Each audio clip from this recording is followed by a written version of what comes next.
Hai semuanya, terima kasih telah mengklik video ini ya.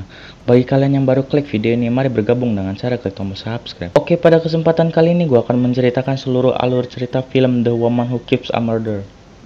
Film ini tayang di Jepang pada tanggal 12 April 2019 ya. Oke, sedikit sinopsis. Film ini diceritakan seorang perempuan yang bernama Kyoko yang dilecehkan secara seksual oleh ayah tirinya ketika masih kecil. Oleh sebab itu dia mengalami gangguan mental dan dia juga mempunyai banyak kepribadian. Oke, langsung ke ceritanya aja lah dah. Film ini diawali pada tahun 1998, memperlihatkan seorang anak kecil yang sedang dilecehkan oleh bapak tirinya. Dan tiba-tiba, anak kecil ini pun mendorong bapaknya hingga tewas. Dan anak kecil itu adalah Kyoko. Scene pertama bertepatan pada 20 tahun kemudian setelah kejadian tersebut. Memperlihatkan seorang novelis yang bernama Tajima yang terganggu oleh suara ketukan dari luar, dan ia pun bergegas membuka pintunya. Tanpa disangka itu adalah Kyoko yang ingin meminta tolong untuk mengambil cucian yang terbang di balkon belakang apartemennya. Kemudian Kyoko pun sepertinya mengenali pria tersebut. Pria tersebut adalah Tajima dan Kyoko penggemar buku-buku yang dibuat oleh Tajima. Singkat cerita, saat di restoran, Kyoko dapat hadiah Valentine dari bosnya, yaitu anggur merah. Anjir, bukan anggur merah yang label orang tua ya. Sesampainya Kyoko di rumah, ia disambut oleh wanita yang bernama Naomi. Oke, gua kira Naomi ini teman Kyoko ya, taunya bukan. Naomi ini kepribadian Kyoko yang lain. Tiba-tiba pintu rumah Kyoko ada yang mengetuk, tidak lain adalah Tajima. Dan Kyoko berubah sifat menjadi Naomi dan ia membukakan pintunya. Tajima pun memberikan buku karyanya yang disukai oleh Kyoko. Namun buku yang telah diterima oleh Naomi dibuangnya ke kotak sampah. Dan tiba-tiba Kyoko dan Naomi melakukan lesbian. Yang tidak lain ialah dirinya sendiri. Ngerti kan lu, ini semacam halusinasi lah. Padahal aslinya Kyoko itu main sama dirinya sendiri. Oke, lanjut. Saat sedang asik main, tiba-tiba dari belakang muncul kepribadian yang lain yang bernama Yukari. Dan keesokan harinya, saat Tajima mau membuang sampah, ia melihat bukunya ada di tempat sampah. Padahal semalam ia memberikannya kepada Kyoko. Lalu ia pun marah. Kyoko yang tidak mengerti apapun dikarenakan jiwa Naomi yang ada dalam tubuh Kyoko yang nemuin Tajima semalam dan membuang buku Tajima. Singkat cerita, saat Kyoko sedang kerja, ia kedatangan ibunya. Dan ibunya pun meminta duit sama Kyoko. Anjir, mau enaknya aja nih nenek-nenek. Malam hari pun tiba saat Kyoko ingin pulang dan ganti baju, tiba-tiba muncul Naomi. Dan mereka pun melakukan hal mantap-mantap.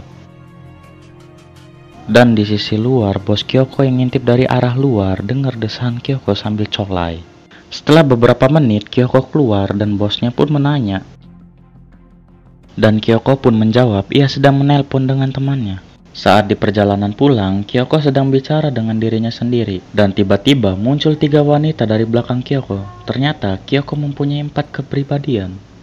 Pagi hari pun tiba saat Kyoko bangun dari tidurnya, ia melihat coretan tangannya yang artinya pembunuh murni. Dan Kyoko pun memutuskan untuk berbicara kepada 3 kepribadiannya dan mereka pun tidak ada yang mengaku. Singkat cerita, saat Kyoko sedang ada di rumah ibunya, ia memberikan uang yang dipinta oleh ibunya. Dan tiba-tiba muncul seorang laki-laki. Ternyata itu adalah pacar ibunya Kyoko. Dan ibu Kyoko pun memberikan uang ke laki tersebut. Padahal itu duit dari Kyoko tadi. Bangke emang nih nenek-nenek. Dan tiba-tiba ibunya dapat telepon dari seseorang. Dan seketika saat ibunya kembali, ia melihat pacarnya sedang bermesraan sama Kyoko yang ganti kepribadian menjadi Yukari. Dan ibunya pun menanyakan, kamu Kyoko bukan? Ini menjelaskan bahwa ibunya telah mengetahui kepribadian ganda milik Kyoko. Singkat cerita, malam hari pun tiba saat mereka sedang berkumpul. Yukari yang sedang dimarahi oleh Naomi karena seenaknya bertukar tempat.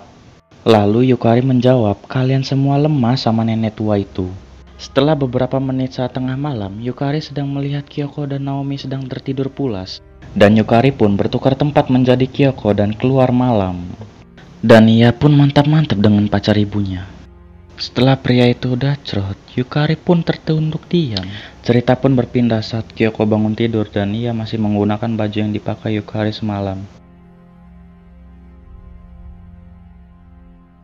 Kyoko yang terbangun karena ibunya yang berisik yang menggedor-gedor pintunya dan mencari di mana pacarnya. Dan seketika ibunya pun mencium aroma pacarnya yang menempel di tubuh Kyoko. Dan Kyoko yang tidak tahu apa-apa, ia pun dipukuli oleh ibunya. Dan tiba-tiba ada Tajima yang datang dan melerai pertengkaran ibunya. Dan mereka pun berbicara dan Kyoko pun menanyakan apa ada laki-laki yang tulus mencintainya. Dan tiba-tiba Tajima pun mencium Kyoko dan Kyoko pun lari masuk ke kamarnya.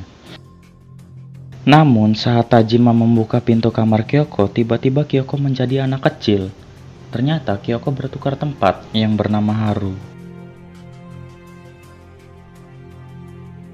Dan Haru pun bilang, jangan dekati Kyoko, kalau tidak kamu akan celaka.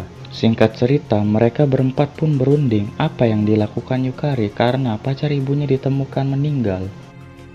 Saat Kyoko sedang membaca buku di tengah taman, ia tiba-tiba dirasuki oleh sesuatu yang jahat. Ternyata Kyoko ada 5 kepribadian, dan kepribadian yang 5 inilah yang sering membunuh orang yang dekat dengan dirinya.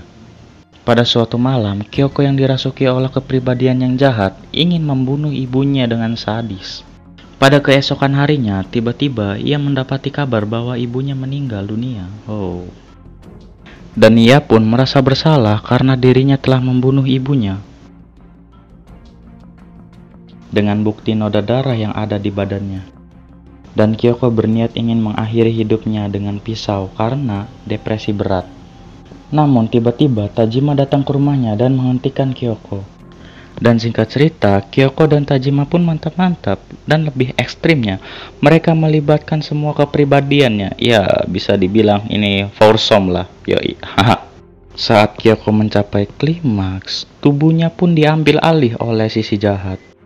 Dan Tajima pun terbunuh oleh beberapa tangan dan mati. Singkat cerita, Kyoko yang sedang baca buku tentang seseorang yang bunuh kekasihnya dengan cinta. Dan film pun tamat. Oke, gitu aja lah ya ceritanya ya. Oke semuanya, terima kasih telah menonton video ini dari awal hingga akhir ya. Bagi kalian yang suka dengan video ini, klik tombol like ya. Dan jika kalian tidak ingin ketinggalan video-video baru, klik tombol subscribe ya. Oke, gue ucapkan terima kasih lagi dan gue undur diri dulu. Ciao.